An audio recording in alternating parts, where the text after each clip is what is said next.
Hello दोस्तों, field technician other home appliances training में आपका स्वागत है। पिछले वीडियो में हमने जाना था टूल्स क्या होते हैं, उनके बारे में पूरी जानकारी, लेकिन पिछले वीडियो में पूरे टूल्स नहीं हो पाए थे। आज हम इस वीडियो में पार्ट 2 है टूल्स का, इसमें पूरी चीज़ें शुरू से डिस्कस करने वाले हैं। आज का हमारा सेशन है 17 नंबर का, जिसमें है इलेक्ट्रिशियन टूल्स सेकेंड, इलेक्ट्रिशियन के औजार पार्ट 2। आज के इस वीडियो को पूरा करने के बाद में या इस सत्र को पूरा करने के बाद में आप निम्न कार्य कर सकेंगे। एक बिजली मिस्त्री के औजार की पहचान करना, औजार के उपयोग के बारे में बताना। कुछ औजारों के बारे में हमने पिछले वीडियो में डिस्कस कर लिया था, बाकी के शेष औजार हम इस वीडियो में डिस्कस करेंगे। उसके बाद में है औजारों की साज संभाल कैसे बनाए रखनी चाहिए, औजारों की देखभाल के लिए क्या करें और क्या नहीं करें, ये आप इस सेशन को पूरा करने के बाद कर पाएंगे, सीख सकते हैं। सबसे पहले आता है इलेक्ट्रिशियन के औजार।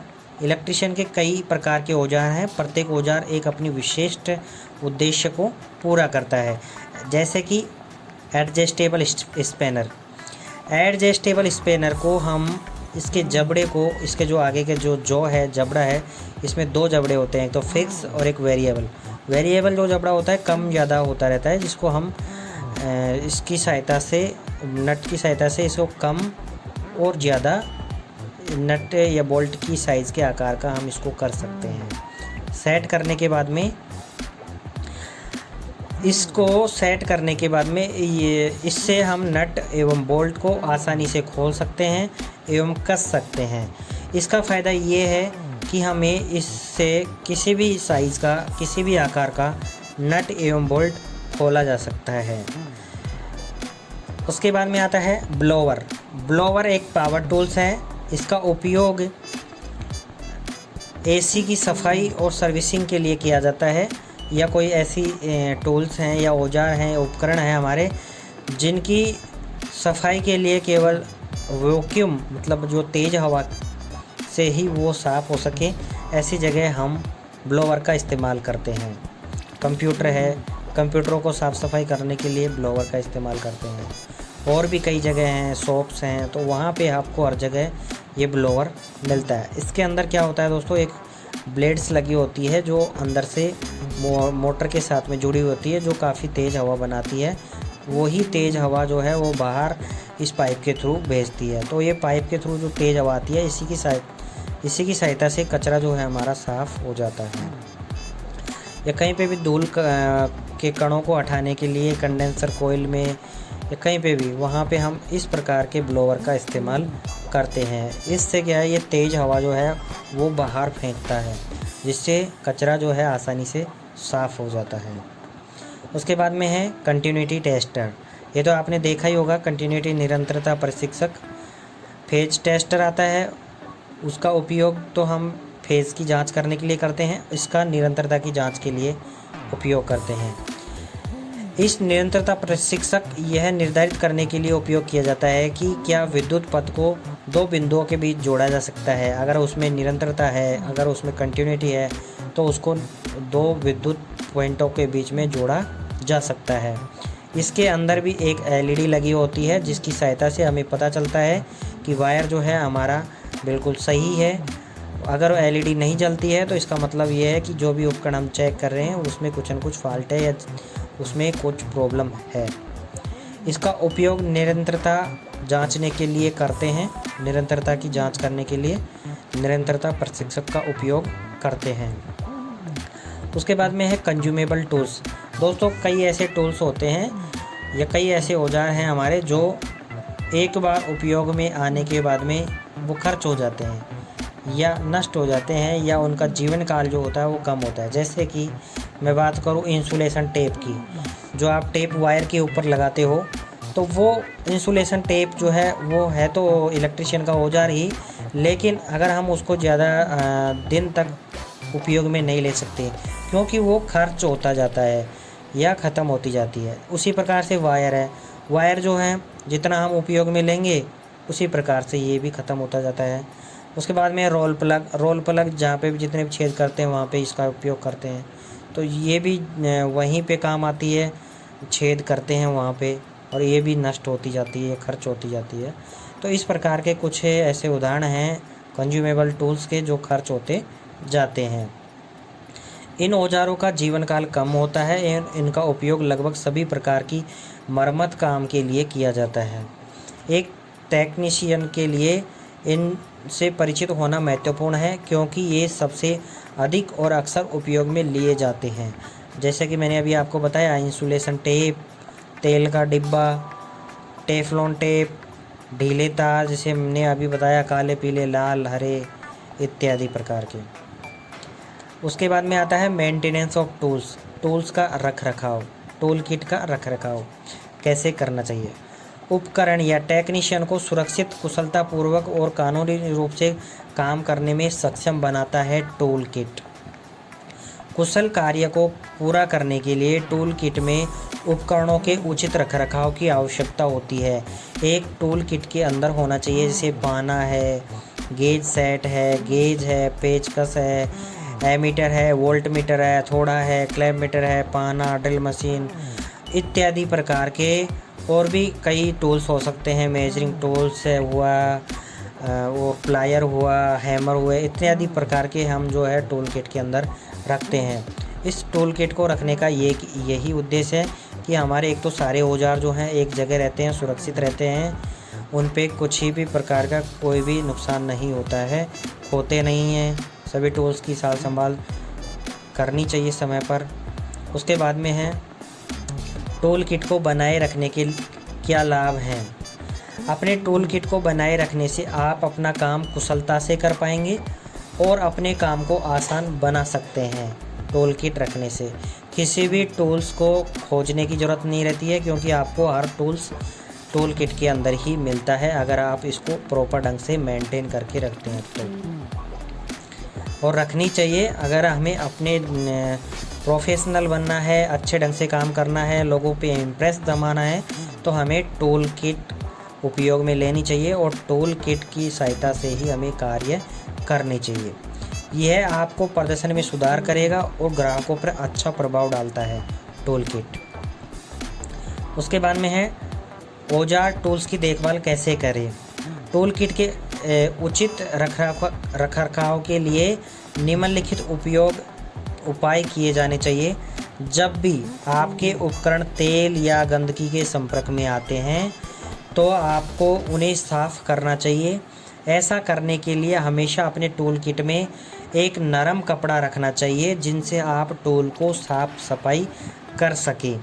जितना संभव हो उतना तेल और गंदगी के संपर्क में उपकरण को आने से बचाएं।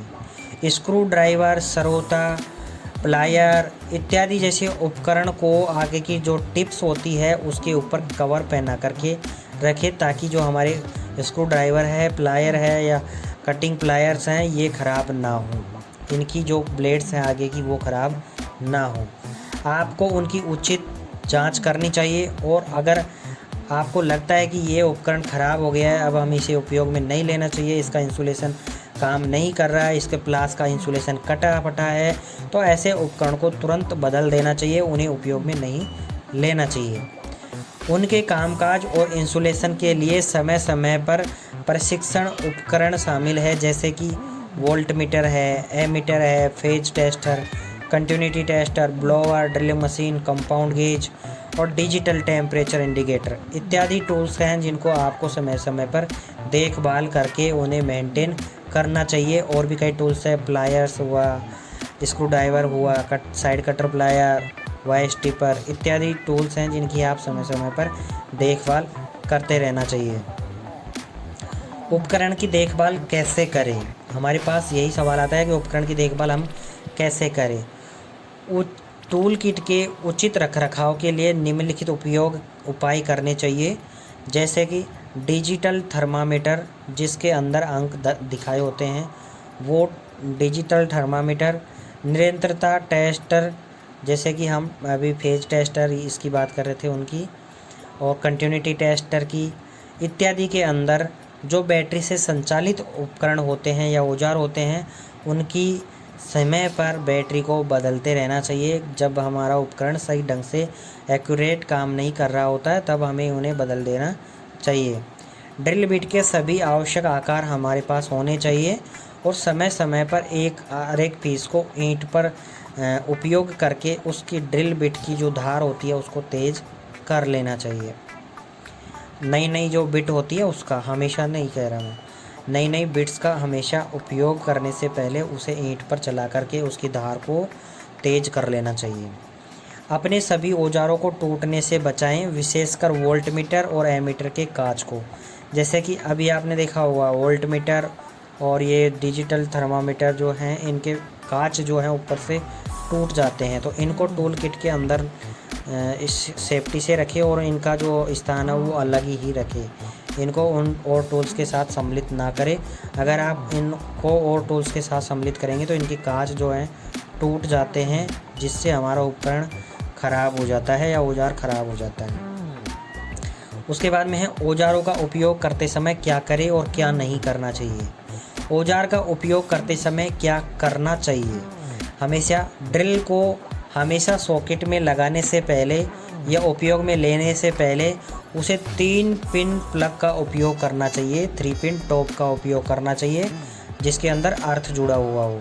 अगर उसके अंदर लीकेज करंट भी है तो भी हमें उससे विद्युत का झटका ना लगे। उसके बाद में है चक में बिट ड्रिल कसने के लिए एक हथौड़ा और स्क्रू ड्राइवर का उपयोग करने से बचना चाहिए, ऐसा नहीं करना चाहिए। ड्रिल बिट को लॉक करने के लिए हमेशा चक कुंजी का उपयोग करना चाहिए, जैसे मैंने आपको यहाँ इसमें दिखाया हुआ है इमेज के माध्यम से। ड्रिल मशीन को छोड़ने से बचें, क्योंकि अगर आप छोड़ दोगे चलती मशीन को तो इससे कुछ भी नुकसान हो सकता है, कुछ भी हानि हो सकती है। इसलिए इसको चलते ड्रिल मशीन को छोड़ने से बचना चाहिए या हमें नहीं छोड़नी चाहिए। उसके बाद में एक स्क्रू स्पैनर का उपयोग बोल्ट को नुकसान पहुंचा सकता है, इसलिए ऐसे करने से बचना चाहिए। लकड़ी और दीवार के लिए ड्रिल मशीन का उपयोग उचित बिट के साथ किया जाना चाहिए। जैसे लकड़ी की दीवार के लिए लकड़ी के लिए अलग बिट का इस्तेमाल करें HSS प्रकार की, और दीवार के लिए SDS plus masonry drill bit का इस्तेमाल करना चाहिए। इसलिए अलग अलग प्रकार की जगह अलग अलग प्रकार के ड्रिल बिट इस्तेमाल करने चाहिए। लकड़ी और लोहे के लिए कटर का उपयोग करते समय उनके ब्लेड अलग अलग प्रकार के होते हैं, उन्हें अलग अलग प्रकार के ब्लेड लगा करके ही उपयोग में लेना चाहिए। उचित टूल का उपयोग करना चाहिए। कोई भी नट या बोल्ट को खोलते समय स्पैनर जो है, हमें उचित स्पैनर का इस्तेमाल करके ही हमें नट बोल्ट को खोलना चाहिए। उसके बाद में है औजारों का उपयोग करते समय क्या न करें। एक स्क्रू ड्राइवर के रूप में फेज टेस्टर का उपयोग नहीं करना चाहिए। फेज टेस्टर का उपयोग केवल फेज की सप्लाई को जांचने के लिए करना चाहिए। ड्रिल मशीन को तिरछी नहीं चलाएं। अगर आप तिरछी ड्रिल मशीन चलाओगे तो उसकी बिट कभी भी टूट सकती है, इसलिए ऐसा नहीं करें। प्लायर के स्थान पर वायर स्टिपर का उपयोग ना करें, क्योंकि जहाँ पे प्लायर काम में आने वाला है तो वहाँ पे वही प्लायर यूज़ करें। जहाँ पे वायर स्टिपर उपयोग में आने वाला है वहाँ वायर स्टिपर ही यूज़ करें। वायर स्टिपर की जगह प्लायर यूज़ नहीं करें, क्योंकि ऐसा करने से हमें कभी भी जो है नुकसान हो सकता है और कभी भी इससे हमारे शरीर को या हमें खुद को नुकसान भी हो सकता है, इसलिए ऐसा करने से बचना चाहिए। स्पैनर के स्थान पर प्लायर का उपयोग न करें। एक हथौड़ा के स्थान पर स्पैनर का उपयोग न करें। हथौड़े के चोट देने के लिए स्पैनर का इस्तेमाल कभी नहीं करना चाहिए। ड्रिल मशीन को चलाने के लिए बिजली बोर्ड में नंगे तार न डालें। हमेशा ड्रिल मशीन को चलाने के लिए 3 पिन टॉप का ही इस्तेमाल करना चाहिए। अगर आप 2 तार वाले बिजली बोर्ड में लगा के चेक करोगे तो कभी भी आपको उससे नुकसान हो सकता है, तो ऐसे करने से हमें आपको बचना चाहिए। तो ये थे दोस्तों औजारों को उपयोग करने के तरीके, औजारों को कैसे उपयोग करते हैं, क्या सावधानी बरतनी चाहिए। आई थिंक आपको ये वीडियो पसंद आया होगा। अगर आपको हमारा ये वीडियो पसंद आया है तो प्लीज़ हमारे इस वीडियो को लाइक करें, शेयर करें, और अगर आप हमारे चैनल पर पहली बार आए हैं तो प्लीज़ चैनल को सब्सक्राइब करके बेल आइकन ज़रूर प्रेस कर दें। अब मिलते हैं आपको अगले वीडियो के साथ, तब तक के लिए जय हिंद, जय भारत।